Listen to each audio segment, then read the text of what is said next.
పాలను మన ఇంట్లోని కొన్ని వస్తువులతో కలిపి తీసుకోవడం ద్వారా రెట్టింపు ప్రయోజనాలను పొందవచ్చు. అవేంటో ఇప్పుడు తెలుసుకుందాం. అందులో మొదటిది పసుపు. దీన్ని సాధారణంగా గోల్డెన్ మిల్క్ తయారీలో ఉపయోగిస్తారు. పసుపులో క్రియాశీలక పదార్థం కర్కుమిన్.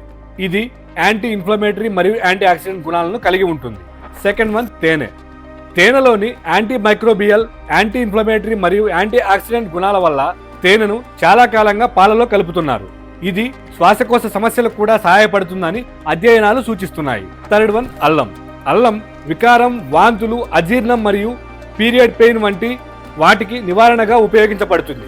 దీనికి యాంటీ ఇన్ఫ్లమేటరీ గుణాలు ఉన్నాయి. ఫోర్త్ వన్ దాల్చిన చెక్క.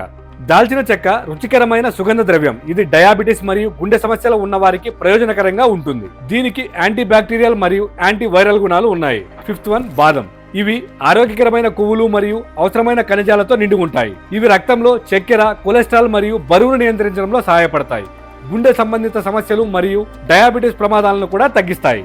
సిక్స్త్ వన్ కుంకుమ పువ్వు. కుంకుమ పువ్వు మూడ్ను పెంచుతుంది మరియు సంతృప్తిని మెరుగుపరచడం ద్వారా బరువు తగ్గడానికి కూడా సహాయపడుతుంది. కొన్ని పరిశోధనలు ఇది గుండె సంబంధిత సమస్యలలో కూడా ప్రయోజనకరంగా ఉంటుందని సూచిస్తున్నాయి.